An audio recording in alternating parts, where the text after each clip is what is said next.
Welcome to the Ruling Rumble, the Yu-Gi-Oh! Ruling quiz featuring some of the greatest Yu-Gi-Oh! Players on the planet. I'm your host Naya, aka ShadowRabbit. So here's how it works. Each episode, 2 pro players will compete one-on-one in a single elimination ruling quiz to become the Season 1 Ruling Rumble champion. Now go pick up a piece of paper and a pen and play along. And don't forget to comment your score or any thoughts about the quiz to enter the weekly giveaway and win awesome Yu-Gi-Oh! Themed prizes. Let's begin. All right, so today I am joined by Jessica Robinson, the current reigning European champion, as well as Ding Kang Pham, the German pro player who really established himself by making sprite work in multiple different ways. And I'm so excited to have both of you here today. So yeah, there's a lot of cool rulings over here. And how are you feeling with your ruling knowledge? I'm a bit, I think I'm about to get bodied, but we're going to find out. Well, about the rulings, like I feel quite confident about my meta rulings, but some niche or rogue rulings or something like Edison, like I'm super bad at. Oh, I toyed with the idea of doing Edison rulings, but I didn't want to do it because it's like way too off topic. I did want to though. So yeah, for the first question, we are going to dive right into it. And also I will be using both of you guys as an example. So it's going to be like Jessica activates this, Ding Kang chains this, because it's much easier to understand, I feel like. So for question number 1, we have Jessica controls Unchained Soul of Disaster, and Ding Kang controls Sky Striker Ace Shizuku and also has a Sky Striker Ace Ray in the graveyard. And now Jessica activates the effect of her card to link summon using Shizuku. Will Ray trigger in the next chain? Yes or no, and explain your answer. And of course, you have 30 seconds to write it down. Okay. So I know, I've played Unchained quite a bit, so... Seriously? Okay, so basically, it's a yes-no question, right? It's a yes-no question, yes. Okay. All right, if you guys are ready, you can hold up your answers whenever. Okay. So, you said no. I will need your explanation as well. Yes or me? Whichever. Both of you can explain. Okay. I can explain. Like the effect itself, it's just like declaring and targeting, and then the effect is just resolving, and it's about the immediately after this effect resolves. So it's not a part of the effect anymore, and then you just summon the Lynx monster. You can actually also use like Solemn Warning on it. So So basically, you couldn't do that, or you couldn't do that if that would be an effect. It's actually just a summon that occurs after the effect. Pretty much what you said, and of course the answer is correct, so both of you are getting a point. And the phrase that I was looking for, you said it immediately after this effect resolves. So essentially, it's not via an effect, but via a game mechanic that actually happens when everything resolves. So let me write down both of your points, and we are moving on to question number 2. So question 2. Ding Kang controls Firewall, Dragon, Dark Fluid, now Tempest, Terahertz, which has a very long name. Can he activate Terahertz under Gozen? And if yes, what happens? So you don't need to write it down. You can just think of it and let me know when you have your answer. I will give you 30 seconds. But can you activate it? And if so, what happens? And also, this question was brought to you by Boden Temnik, my latest guest. So I always ask the guest if they have any questions for the next pair. And he decided to give you guys this question, which I'm very grateful for. Thank you, Boden. Yeah, shout out Boden for this. Like, I actually never thought about that. I have my answer, sorry. Okay, nice. I have to guess. Yeah. Time is up, so let's hear Jess first. You said yes, okay. Oh no, you can show it. I just want her explanation. Also yeah. Okay. So I think yes, because you can legally activate it, because you can send a dark monster to the graveyard. And what happens when you activate it? We're assuming you only control the dark fluid, right? Yes. Because if you only control Dark Fluid, I believe nothing happens. If you draw another monster with different attribute, then the Dark Fluid will be sent. So let's say if you control 2 monsters, the Dark Blue will be sent. But I love that you gave the explanation for both examples. I want the Ding Kong's explanation as well as for what happens, and then I'll explain it to both of you guys. Okay. So in this case, I actually don't know. Like, I have to guess, and I would also say the same thing as Jess. But I can imagine that it goes to the graveyard because there are conflicting attributes, and the Golden match, or like the floodgates in Yu-Gi-Oh! Always a rule like this, that it clears the field until the condition that is, or the effect is that is written on the card is fulfilled. So if you have like 2 attributes on ending up or having 2 attributes on Dark Fluid, maybe it gets sent away. But I don't know it. Like, I don't know it for sure. So, I will give both of you 1 point for the correct answer of yes. However, I am giving Ding Kong another point because he is correct. It actually gets sent away because it cannot exist with multiple attributes, even if it's the only monster on the field, which is really interesting. Okay, cool. it gains the attribute. Okay, I misread the card. It gains the attribute. It doesn't become the attribute. Okay, that's right. Yeah. If it became, then your answer made sense, of course. But yeah, I think it's so interesting because it's just like, such a weird interaction. Yeah, it cannot exist. Very similar to like Light and Darkness Dragon, which also I think we have a ruling with Light and Darkness Dragon a bit later. So moving on to question number 3 now. Right now, Ding Kong is up 1 point, but that can change, of course. So for question number 3, Jessica activates her Set Welcome Labyrinth, and Ding Kong chains the effect of his Baron de Fleur to negate the activation. And then Jessica chains Lady Labyrinth of the Silver Castle. Was her activation legal or not? Have it ready. You have it ready? You too, Jess? 1 second. I definitely know what happened to rulings. No problem.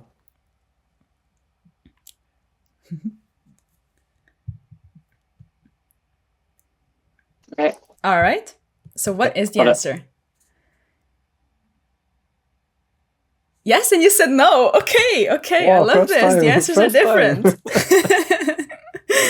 So why would the activation be either legal or illegal? Why is it illegal, Jess? No, I'm realizing now it should be yes. So yeah, because it negates the activation, but the activation still hasn't been negated. The card has still been activated at this point. The activation is yet to be negated. So at this point, in terms of game knowledge, at this point, an Labyrinth card has been activated. At this point in time. Okay. So the activation is yet to be negated, so Labyrinth should be able to resolve. Yeah. Okay, honestly, this was a good explanation. I'm still giving you a point. I'm gonna just pretend you said yes. Because it is the correct answer. Yeah, it's still activated. That's my fault. Yeah. It's so weird about that. Like, before we had such thing, I don't know. Like, when I learned this ruling, I always thought when something is like supposedly negating the activation, it is like in a weird window, like the card is not fully activated yet or whatever, and then it's very odd. And it's also funny because if you have the Lord of the Heavenly Prison, it would not be able to special summon itself because the activation is negated, but the lady can. And it's also like weird because it's like conflicting. So yes, you both are getting points. You both explained that's Yu-Gi-Oh! That is Yu-Gi-Oh! Indeed. And with that, we are moving on to question number 4. And I did mention we have a Light and Darkness Dragon ruling. So now Ding Kong controls the Light and Darkness Dragon, which used its effect and lost attack already. And now Moon Mirror Shield is then equipped to it successfully. Now we need to keep in mind it is successful because usually Light and Darkness Dragon will like negate it, reduce the attack, but for some reason the Moon Mirror Shield activation was successful, so it is equipped now. And now I want to know how much attack the Light and Darkness Dragon has once Moon Mirror Shield actually wears off after damage calculation. And I'm giving you 30 seconds for this question. Wait, we have to read the cards. Yes, of course. Yeah, we'll do a minute. We'll do a minute for you to read it and think of the answer. So essentially, the most important parts are that the Light and Darkness Dragon did change its attack previously, but then the Moon Mirror Shield was equipped to it, and then it wears off, of course, after damage calculation. Huh? Okay. Yeah, we can just assume like there was a soft monster negation, like, I don't know, Yeah, something happens. Savage, Apollousa, whatever. So it resolves So something, without negating the entire monster. Exactly. So it was equipped successfully. Now 30 seconds have gone by. I will give you another 30 to think of the answer. You have it. Great. I'm reading Moon Mirror right now. You have like 19 seconds left, so you're good. You're good.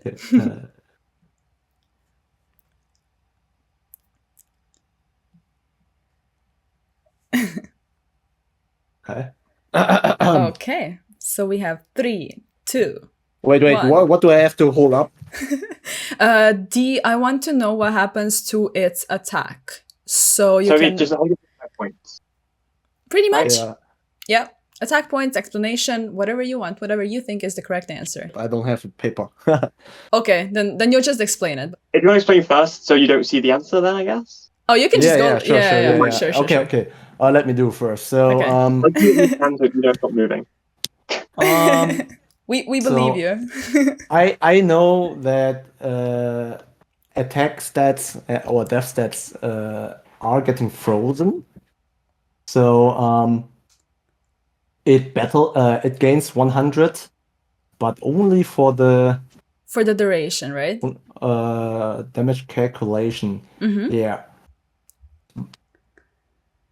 So essentially, what we're looking for is I wouldn't like, let's say I'm saying that it's not keeping it. Oh wait, no, it lost is already 500, so it should keep it. It lost a couple of the 500 negations already. So let's say I just say it won't keep it. It won't keep. It won't keep what, the boost, or the boost, the 100 boost. So it will go back to what it was when it negated and whatever value it was at that point. Yes. Okay. Yes. And what do you say, Jess? I have 2800 on here. 28. Its original attack is 2800, right? Yes. So I'm under the assumption that it's not frozen, and then the attack then becomes it then becomes 100 more, and I'm going to assume that it doesn't remember the attack loss. Okay. Because its attack then changed, I'm saying that it doesn't remember the attack loss, so it just goes back to its original attack points. Okay, so Jess is correct on this one, 100%, nice. Of course. So yeah, essentially, it's kind of weird. It just kind of goes like, okay, I'm not sure what your value was before, so I'll just put it back to the original one. Like, the game is just like, okay, let's just put it back. So yes, a point to Jess, and that is the correct answer. It becomes it does become. I thought only boost one. Oh, no, I read it wrong. So we are not done with attacks, so you can still redeem yourself, Ding Kong. We have a couple more attack modification questions. So moving on to question number 5. Jessica has activated Pot of Desires previously in this turn, and now she special summons Chaos Archfiend. How much attack does Chaos Archfiend have now? And I will give you an A and a B answer. A would be 2500 and B would be 4500. And I will give you 30 seconds for this. You activate Desires, and then later on in the turn. And later on in the turn, yes, the Chaos Archfiend was summoned. What was A? What was A? A was 25, which I believe is the original one, and B is 45, which would be the boosted one. So we are essentially wondering if it gets boosted later, if something in the turn was previously banished before the Chaos Archfiend was physically on the field. I know I'm torturing you. I can see your face. I will guess. Okay. The time is up. B was 4-5, right? Yes. A was 2-5. Okay. Exactly. Let's see. 3, 2, 1. Yes. I put 4-5. So you both said I also have 4-5, right? Yeah. And you guys are correct. So yes, it doesn't have to be on the field physically to see the card be banished and for it to get the attack boost. But of course, it wouldn't be my quiz if we didn't have a follow-up question. And it is now Ding Kong's turn. So how much attack does Chaos Archfiend have now on the following turn, essentially? And again, we will go for A 25 and B 45. Okay, you have it? Yeah. Okay. So And Jess, you have your say, answer already? You said B again. Let's see Jess's answer. It's still 45 because it doesn't lose the attack at any point. It just gains 2,000 attack. Yeah. Okay. So if he then banished in his turn again, it would then become 65. But you guys are unfortunately incorrect. No. Yes, because it is actually only until the end of the turn. It maybe doesn't seem very clear, but when the next turn starts, it actually resets the condition because he would have to know that the card was banished in that turn already, which he cannot because the card wasn't banished yet. So it is 45. It doesn't matter that it comes to the field, in Jessica's turn, let's say that she summons it. But in Ding Kong's turn, it would actually be 25 again because nothing was summoned yet. So it was a bit more of a complicated question, but yeah, the condition to gain the attack boost essentially hasn't been met yet on the following turn. And it just resets it every single time. Oh yeah, I can imagine that because of this turn stuff. Yeah. Like I always wonder why it is worded like that sometimes. It is kind of weird, yes. But I will be strict. Oh yes. No, you're correct. It's not an effect, it's a continuous effect. It is a continuous, and that's the trick. That's why. Yes. Yeah, that's why it's not an activated effect. Oh, God damn it. Yeah, Jess would be definitely correct if that would be an activated effect. So I guess no problem with that. Yeah. If it was an activated effect, then for sure, yes. So I will be strict. I'm not giving you points. I wanted a completely correct answer. But now we are moving on to question number 6, and there's no more attack modifications. So we are done with that. And for question number 6, we have Ding Kong has activated and resolved Dimension Shifter during his draw phase. And during Jessica's draw phase. It is Jessica's draw phase. He activated and resolved the Dimension Shifter. And now Jessica synchro summons during her main phase into Gimir, the synchro, and activates the synchro's effect so the face-up monsters cannot be destroyed or banished. And if she uses monsters for a link summon later in the turn, will they get banished since the shifter is in play? Yes or no, and explain your answer.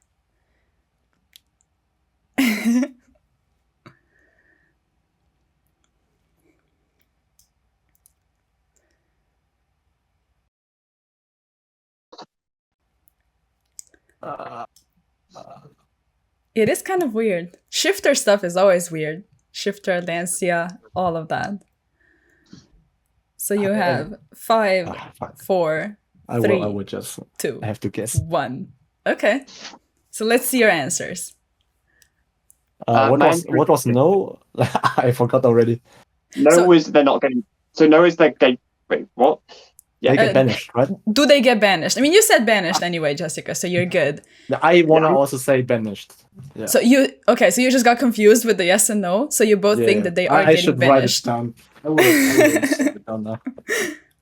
So Okay, you guys are both correct in this one, because when they are used for material and they leave the field, they are no longer monsters you control, and then they are therefore not affected by the Aegirine anymore. And of course, they will be banished normally by Shifter. So you guys are getting points for this one. Let's write this down.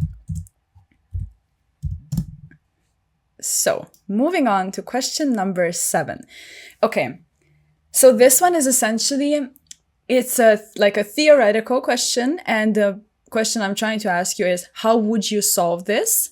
So I'm just going to have both of you explain it. You don't have to write anything down. It's just going to be a situation I will sort of paint for you, and then I'm gonna need you to sort of solve this issue. So Jessica controls Domain of the True Monarchs, and she has activated and resolved the effect already, and making a copy of an Aether in her hand, a level 6 monster. And on resolution, Ding Kong is going to activate the effect of Psyframe Lord Omega he controls, and he banishes a random card from Jessica's hand. And he effectively snipes another Aether, which has its regular level 8. What would happen in this situation? How do you solve an issue of proving to your opponent that the level 8 one was in fact the one chosen at random, and that you didn't just cheat by banishing the level 8 one and purposely kept the level 6? Do you think there even is a way of solving this? Because we know that you cannot reveal private information to your opponent, especially for no apparent reason. So how would you personally solve this issue or prevent it from happening? And if I like your answer, I'm giving you points. You can think for a minute. I have an answer. You can start first if you want. Yeah? Mm-hmm. So for me, what I do is I've reduced the monster. So the monster has been reduced. Yeah. So I would I basically mark where that card is, and then randomly pick. So I'd let's say roll a dice. So they know it's in my hand anyway. So happy to just randomly pick that card. Like let's say put a dice on that card. Like lay my hand face down, put a dice on it, and then my opponent will then roll dice for roll dice for Omega. So they'll choose the card for Omega randomly. And then if they banish a different Aether, we know that the one in hand is still level 6. If they hit the Aether that's level 6, we know that any remaining Aethers in hand will be level 8. Okay. And Dinkong, you're nodding your head. You probably have the same answer, I assume. Not really. Like I'm always practical. I always want to be practical, so I would always also suggest my opponent to do that. Problem here is it is probably illegal. So what? I mean, I would try the same if my opponent is fine with that. But normally you should just do it randomly, like the ruling says on Omega, and then even if he has another Aether, you should still assume that it is the level 6. Like you cannot do anything about it. That's how I would rule it if I would be a judge at an event and that happens and they didn't, I don't know, track the card. So you still have to give the opponent the benefit of the doubt. Okay, so you would have to basically 6. Trust the opponent that it is the level 6 one. Interesting. Yes. So from what I've seen from judges, they would do it just like Jessica suggested. It is legal because it would be maintaining a legal game state. Since, like Jessica said, they know that the card is there already. So I would personally, I don't know if I was judging, I don't know if I would give them the benefit of the doubt. Honestly, I would just be like, no, you're kind of sus. No. The problem here is when it already happened and then I come to the table. Of course, now, yes, in this situation, something of course, if something, as I said, if I can do it beforehand, I would do it. But if I have to do it afterwards, then I have to give them the benefit of the doubt. But you cannot solve it otherwise because now another private information got revealed. Essentially, yes. I disagree. It's difficult to rewind at that point. I disagree that private information got revealed. Actually, only private information gets revealed if they end up hitting a second. Yeah, if they hit the second Aether, then it's an issue. Exactly, he hit a second Aether, and then he, the opponent tries to summon another Aether, and then at that point, you normally don't rewind it, you just say accepted game state or whatever. And that's it normally. How I experienced it in the last events, at least, how they deal. Yeah, I personally just do I separate it. I think it's one of those situations where unfortunately there's no clear answer to it, and you have to take the most appropriate answer possible. And for me, especially if it gets messy with arguing and that kind of thing, I would just take the loss of minor bits of information if they hit the second Aether and just mark it.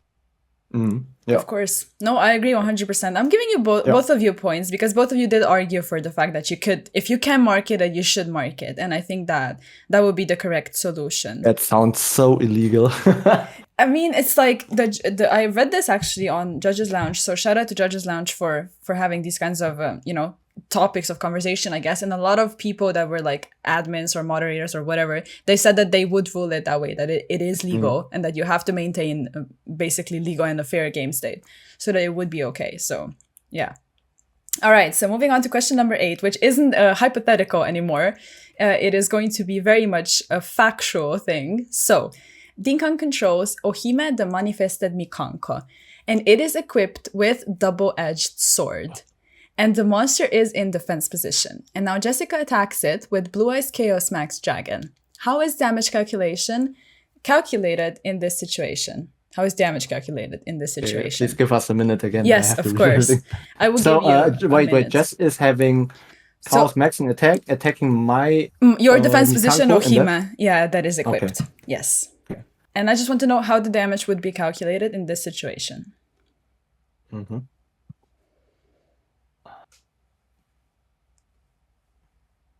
Oh my god. Mm-hmm. Okay, great. Oh god damn it. I will give you another 30 seconds. Yeah, I'm reading.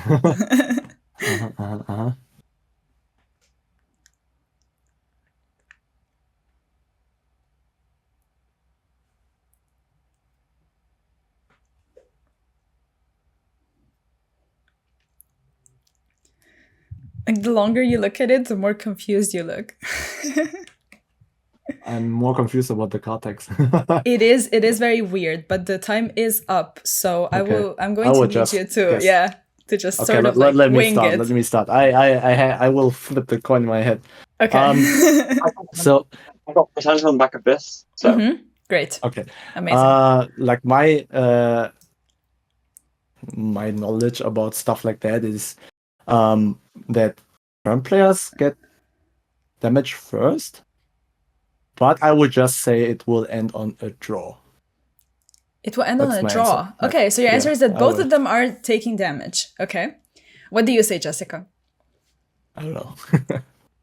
Both, like, I put draw. Both players will take 8,000, and the game will be cast as a draw, and you go to game 3. Okay.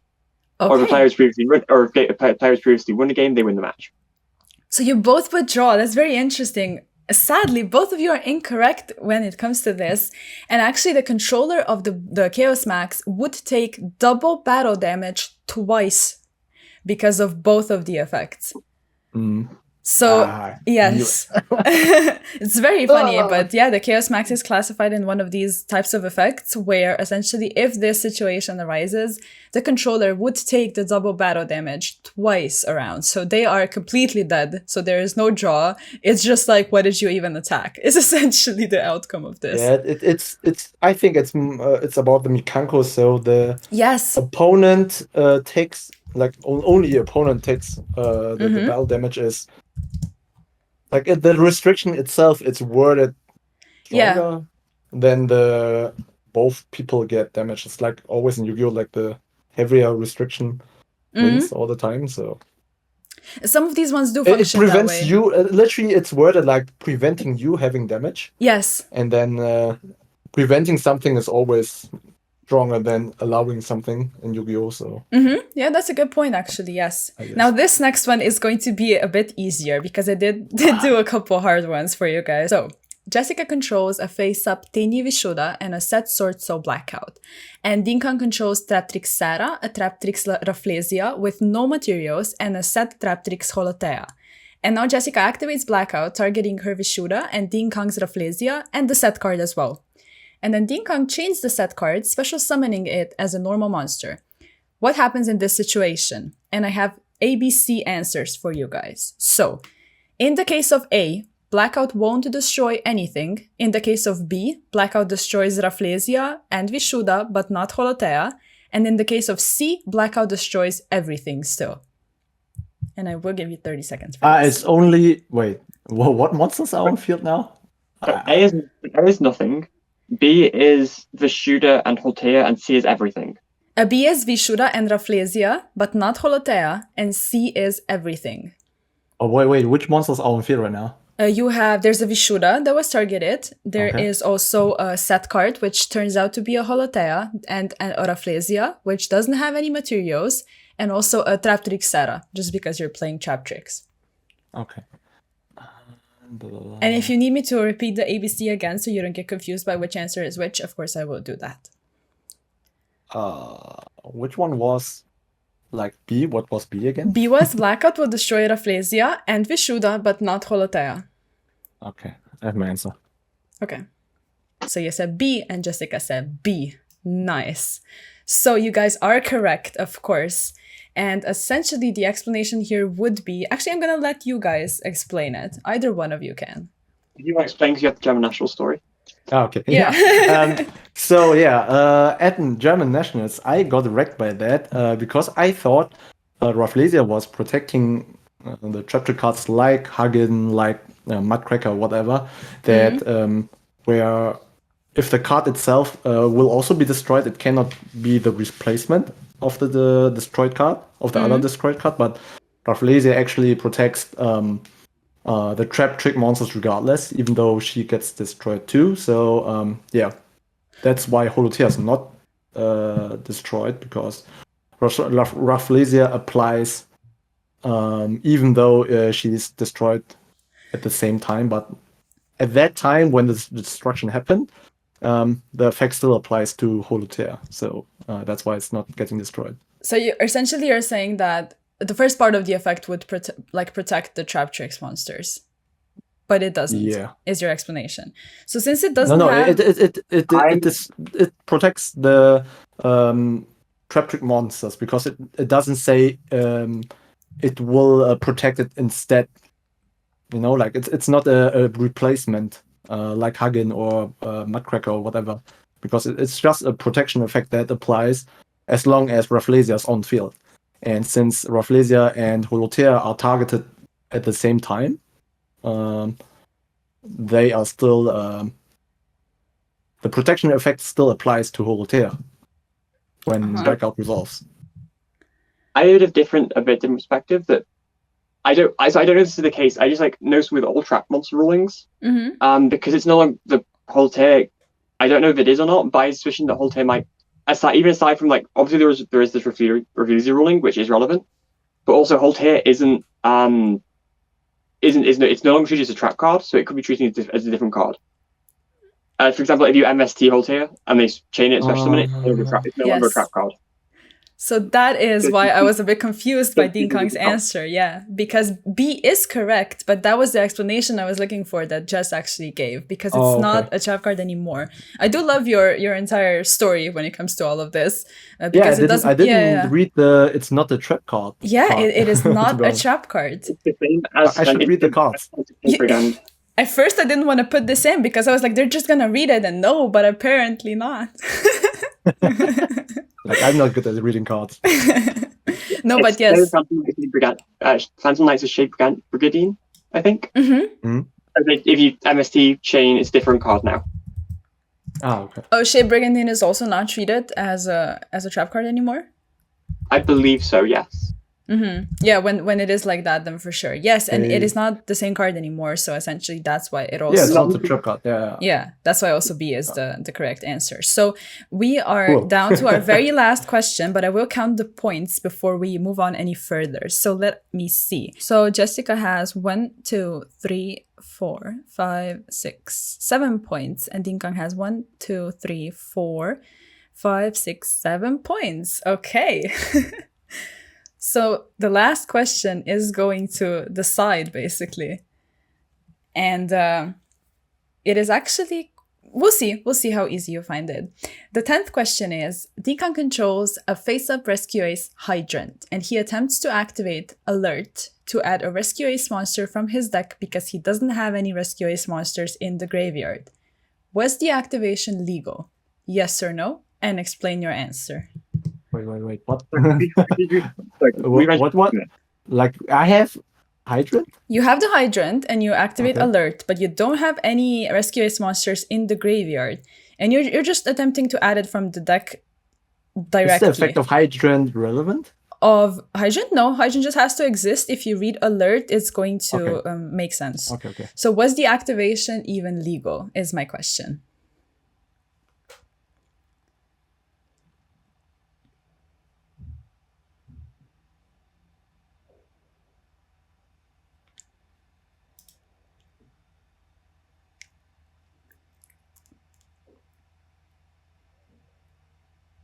Okay, I will just say that. Okay, let's see it. Oh, so you said yes and you said no. Point. Oh my god, and you guys were tied. So let me hear your explanations first and then I will declare the winner.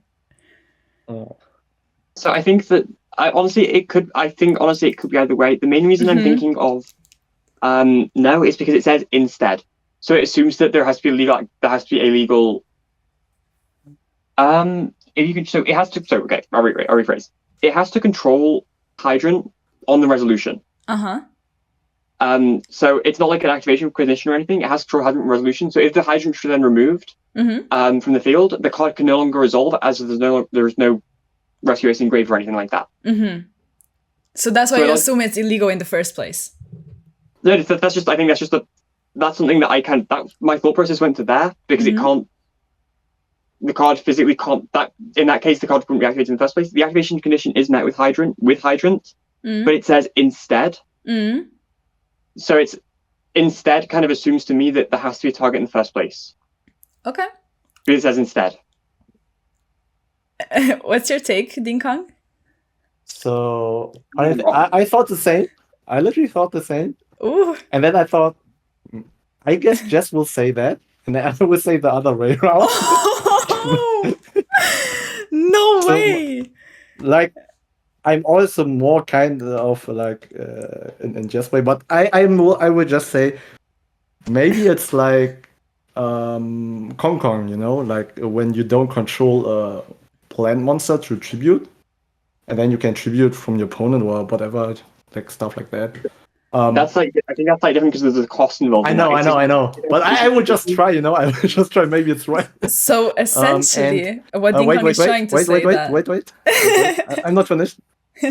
In general, I think activations are legal when you can resolve mandatory parts of a card, and in this case, right at the activation, I could technically resolve it. Even though, of course, some you can book it or destroy it or whatever, the Hydrant. But since it is technically possible to resolve it at the point of activation, I would say that's why it is legal. Okay. Yeah, that's it. So you were like, okay, maybe I'm getting lucky, but I also have an explanation. So the winner of this round is Ding Kong. So congratulations. And yes, your explanation was correct now, the last time around when you tried to explain it. Yes, it doesn't matter that basically the instead part can be confusing, but it doesn't matter that it's there because they're like treated almost as equal as effects. It's like either added from there or added from there if you have the Hydrant.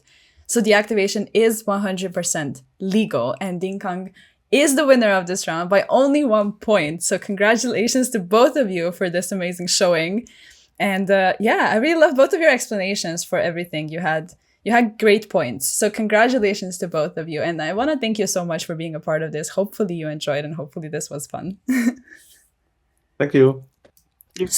So if you guys enjoyed this, of course, let us know what your score was and like the video if you liked it. And of course, wish Jessica good luck at Worlds, as I wish you good luck as well. And I will see you guys in the next video. Bye. Bye. Bye.